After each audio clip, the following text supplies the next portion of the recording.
서울 부동산 판도가 심상치 않게 돌아가고 있습니다. 강남 바닥에서 20년 넘게 산전수전 다 겪은 소위 큰손들이 약속이라도 한 듯 매물을 쏟아내고 있습니다. 이건 고작 보유세 푼돈 아끼려는 꼼수가 아닙니다. 우리가 철석같이 믿어왔던 부동산 불패라는 거대한 성벽의 균열이 생겼다라는 가장 확실하고도 섬뜩한 경고음입니다. 등기정보 광장이 뱉어낸 데이터는 충격을 넘어 공포 그 자체입니다. 작년 한 해 동안 서울에서 20년 이상 묵혀뒀던 알짜배기 매물을 팔아치운 집주인이 무려 10,000명을 돌파했습니다. 통계 작성 이래 역대 최다 기록입니다. IMF. 나 금융위기 때도 끝까지 등기 권리증을 사수했던 그들이 왜 하필 지금 이 시점에 자신들의 가장 강력한 무기를 헐값이라도 처분하려 하는지 그 서늘한 속내를 읽어야 합니다. 이들이 진짜 두려워하는 건 늘어난 세금 따위가 아닙니다. 바로 올해부터 본격 가동되는 부동산 감독기구와 국세청의 현미경 검증, 즉 자금 출처 전수조사라는 저승사자가 계좌를 정조준하고 있기 때문입니다. 이제 집 한 채를 사는 건 단순한 투자가 아닙니다. 내 돈의 꼬리표를 단일 원짜리 하나까지 완벽하게 소명하지 못하면 평생 일꾼부가 순식간에 공중분해되는 자산 도살의 시대로 접어들었습니다. 국가가 개인의 자금 흐름을 CCTV 보듯 들여다보는 섬뜩한 현실 앞에서 과거의 묻지마 투자 방식은 스스로 무덤을 파는 행위나 다름없습니다. 이번 시간에는 왜 그토록 맹신했던 똘똘한 한 채가 내 자산을 지켜주는 성체가 아니라 오히려 국가 권력의 가장 쉬운 먹잇감이 되고 있는지 그 잔혹한 메커니즘을 낱낱이 파헤쳐 드리겠습니다. 지금 이 경고를 흘려듣고 과거의 영광에만 취해 있다면 당신의 부동산은 안전자산이 아니라 목을 조르는 가장 치명적인 흉기가 될 수 있음을 뼈저리게 기억해야 합니다. 부동산 시장을 감시하는 제3의 눈이 떠졌습니다. 이름만으로도 오싹한 부동산 감독 기구가 이제 본격적인 사냥을 개시합니다. 말로만 투기 근절을 외치는 게 아닙니다. 금융감독원은 저리 가라 할 정도의 무소불위, 조사권을 휘두르며 당신의 통장 내역을 소수점 단위까지 탈탈 털겠다는 선전포고입니다. 이 조직이 진짜 공포스러운 이유는 내부의 특별사법경찰관이라는 수사 인력을 직접 거느리고 있기 때문입니다. 예전처럼 국토부가 이것 좀 수상합니다 하고 경찰에 토스하는 수준이 아닙니다.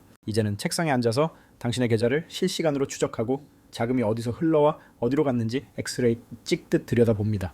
부동산 거래라는 명분 하나면 국가가 개인의 가장 내밀한 금융치부를 언제든 까볼 수 있는 법적 칼자루가 완벽하게 쥐어진 셈입니다. 국세청과의 공조 시스템은 소름 돋을 정도로 정교해졌습니다. 매수할 때 대충 적어냈던 자금 조달 계획서라는 종이 한 장이 이제는 당신의 재산 전체를 겨누는 방가소해가 되었습니다. 국토부와 국세청이 서버를 연결해 데이터를 공유하고 당신이 제출한 증빙 자료들은 고도화된 인공지능 알고리즘에 의해 초단위로 팩트체크를 당합니다. 특히 부모님께 빌렸다며 적어낸 차용증이나 출처가 모호한 현금 뭉치들은 국세청의 정밀 타격 1순위입니다.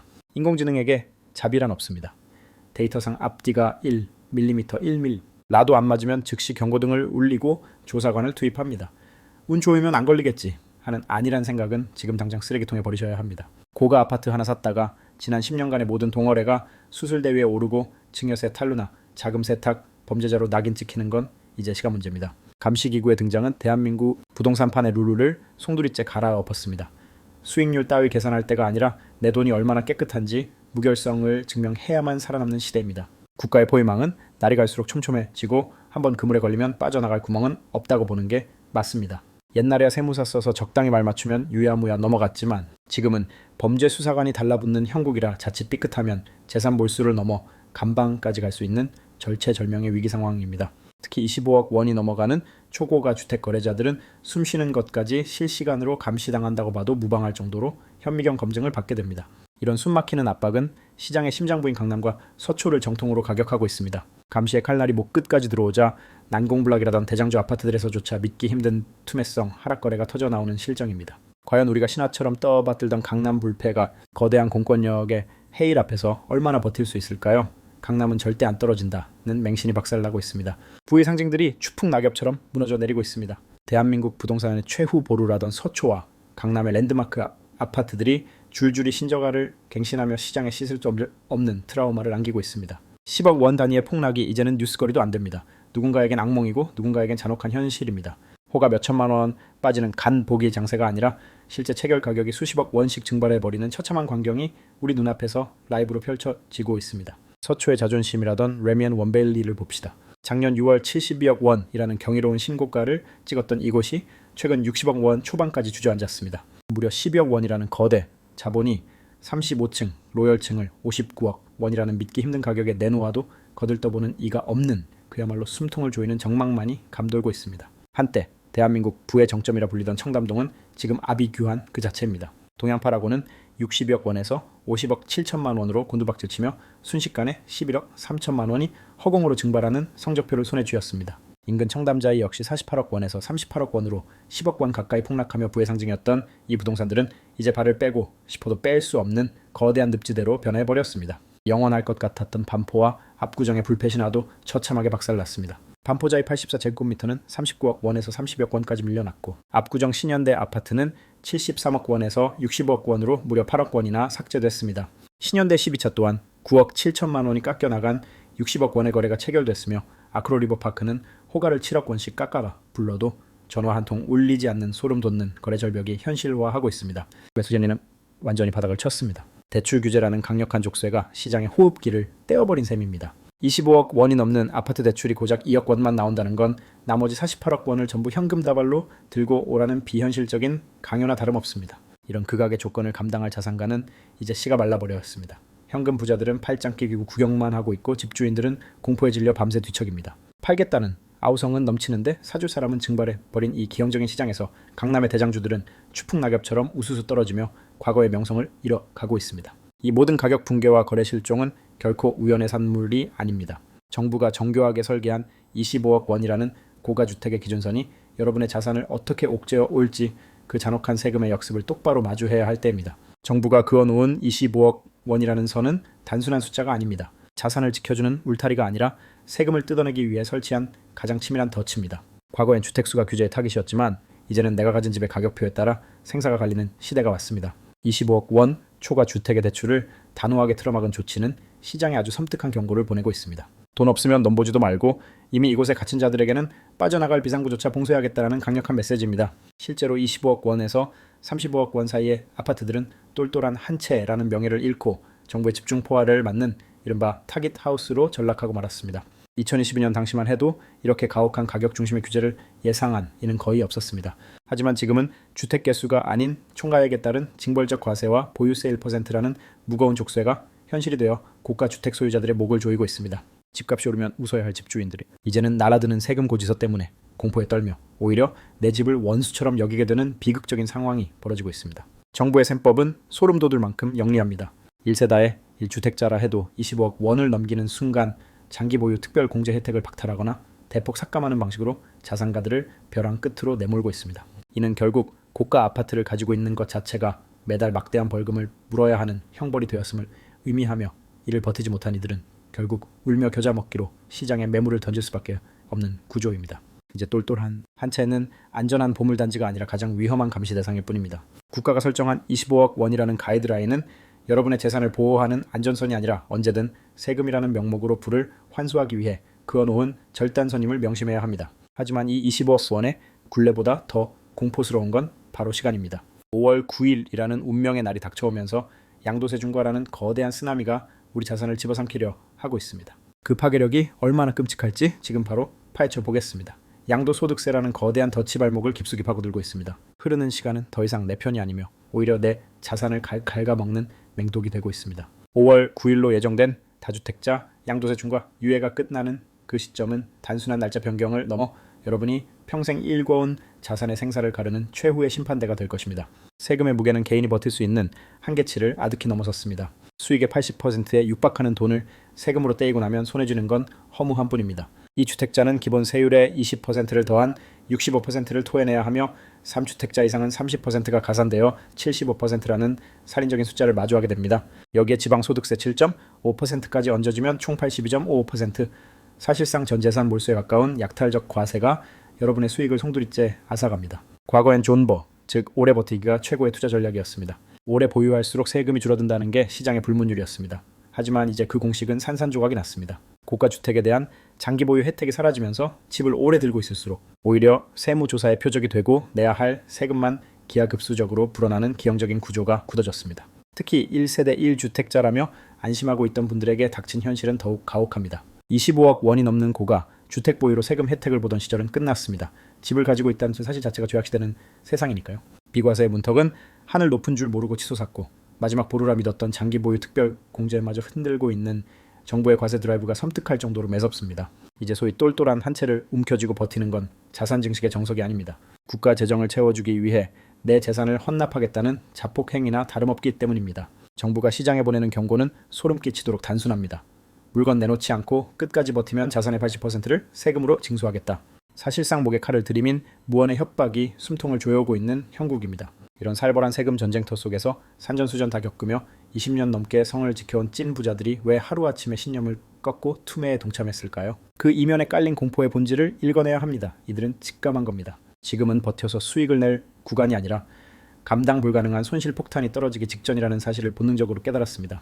도대체 어떤 공포가 백전노장 장기 보유자 만 명을 패닉셀링으로 몰아넣었는지 그 처절한 탈출 러시의 실체를 지금부터 낱낱이 파헤쳐 보겠습니다. 시장의 냄새를 기가 막히게 맡는 늙은 늑대들이 짐을 싸기 시작했습니다. 그들은 더 이상 요행을 바라지 않습니다.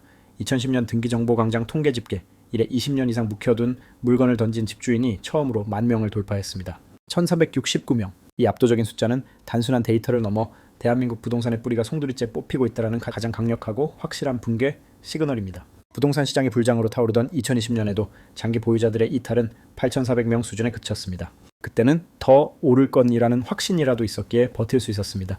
하지만 지금은 판이 완전히 뒤집혔습니다. 20년 세월 동안 폭등과 폭락을 온몸으로 견뎌낸 베테랑들이 이제는 뒤도 안 돌아보고 자신의 요새를 포기한 채 시장을 탈출하고 있습니다. 전체 매도인 중에서 20년 이상 장기 보유자가 차지하는 비중은 10년 전 3% 미만에서 이제는 10%를 가볍게 넘겼습니다.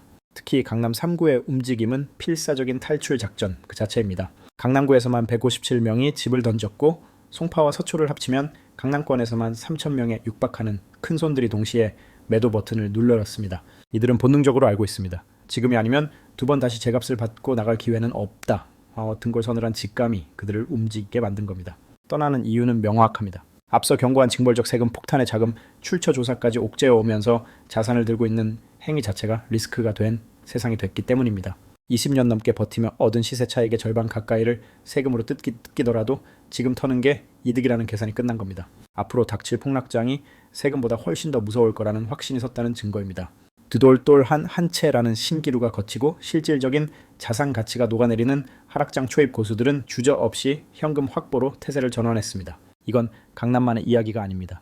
강남발 거대한 엑소더스는 이미 서울 전역으로 들불처럼 번지며 부동산 지도를 새로 그리고 있습니다. 대장주인 강남 3구가 무너지는데 그 뒤를 따르는 마용성과 학군지의 대표주자인 양천 노원이 이 거대한 하락의 쓰나미를 피할 수 있겠습니까? 어불성설입니다.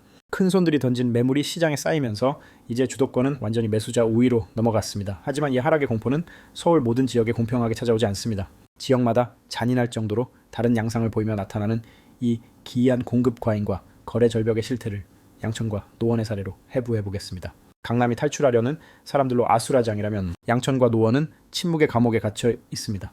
팔고 싶어도 받아줄 사람이 없으니 시장의 숨통이 끊어져 버린 겁니다. 동대문 매물이 마이너스 49.3%를 기록하고 동작과 마포 역시 40% 넘게 증발했다는 통계는 공급 부족에 의한 상승 신호가 아닙니다. 거래 자체가 성립되지 않는 시장이 괴사 상태에 빠졌다는 끔찍한 증거입니다.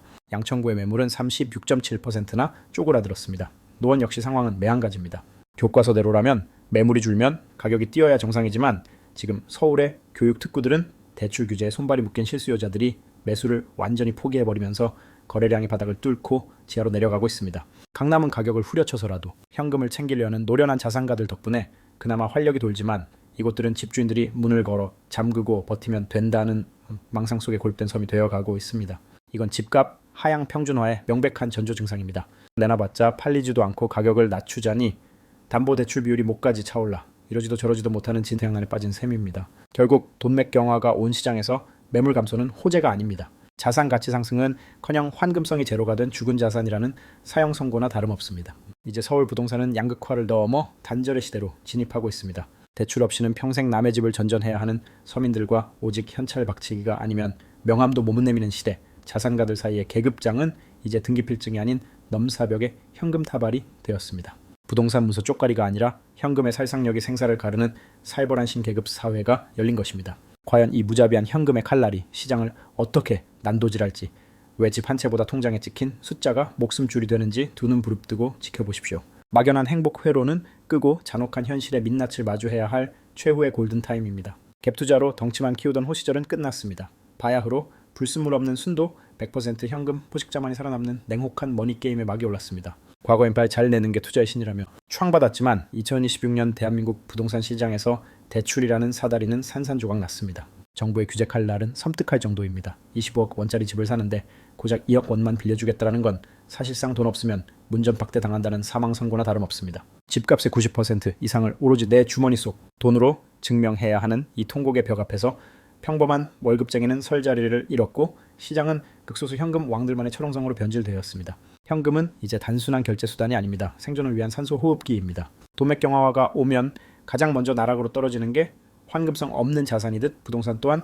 현금화가 막히는 순간 장부상 숫자에 불과한 휴지 조각이 됩니다. 작금의 강남 대장주 아파트들이 수십억 원씩 낮게 거래되는 건 집의 가치가 떨어져서가 아닙니다. 그 거액을 일시불로 쏠 수 있는 현금 부자가 씨가 말랐기 때문입니다. 주택시장은 이제 초고가 미술품이나 한정판 명품, 경매장처럼 대중성은 거세된 채 소수의 찐 부자들끼리만 은밀하게 손바뀜이 일어나는 그들만의 리그로 재편되고 있습니다. 이런 살얼음판 위에서 빚더미를 끌어안고 똘똘한 한 채를 지키겠다는 객기는 스스로를 파산이라는 벼랑 끝으로 내모는 자살 행위입니다.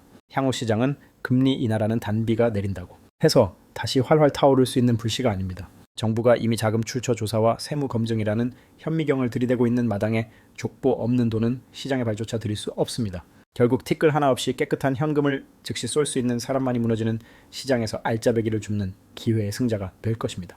부동산 불패라는 낡은 주문에 취해 현금 흐름을 무시한 대가는 뼈를 깎는 고통으로 되돌아옵니다. 여러분이 움켜쥐고 있는 그 빚 좋은 개살구가 당장 돈으로 바꿀 수 없는 거대한 족쇄가 되기 전에 냉철한 결단을 내려야 합니다. 과연 이 아수라장의 끝에서 우리를 기다리는 결말은 무엇일지, 그리고 이 위기를 기회로 뒤집을 최후의 생존 전략을 짚어보겠습니다.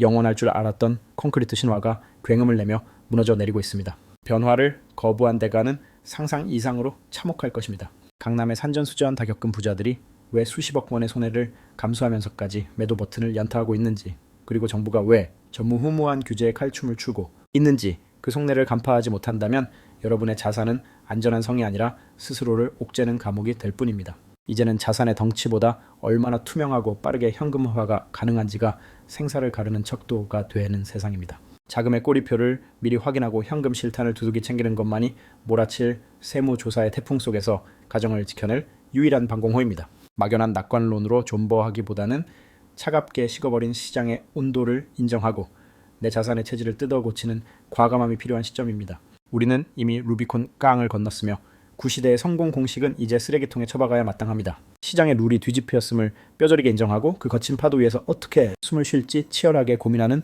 자만이 진정한 부의 주인으로 거듭날 수 있습니다. 앞으로 펼쳐질 부동산 시장은 단순한 주거 공간이 아니라 국가의 현미경 감시 아래 놓인 투명한 유리 감옥과 같을 것입니다. 새 정부의 시나리오와 요동치는 시장의 판세에 대해서는 앞으로도 가장 예리하고 신속하게 해부해드릴 것을 약속합니다. 거대한 해일 앞에서 길을 잃지 않도록 실전에서 써먹을 수 있는 나침반 같은 정보를 꾸준히 쏘아 올리겠습니다. 오늘 전해드린 경고가 여러분의 피 같은 자산을 사수하는 작은 방패가 되기를 간절히 바랍니다. 이 내용은 시장 지표를 토대로 한 독자적인 견해이며 모든 투자의 결과와 책임은 오로지 투자자 본인의 몫이라는 점을 거듭 강조합니다. 시청해주셔서 감사합니다. 모든 투자 판단에 대한 최종적인 책임은 전적으로 투자자 본인에게 귀속된다는 점 다시 한번 유의해 주시기 바랍니다. 귀한 시간 내어 영상을 끝까지 지켜봐 주셔서 대단히 감사합니다.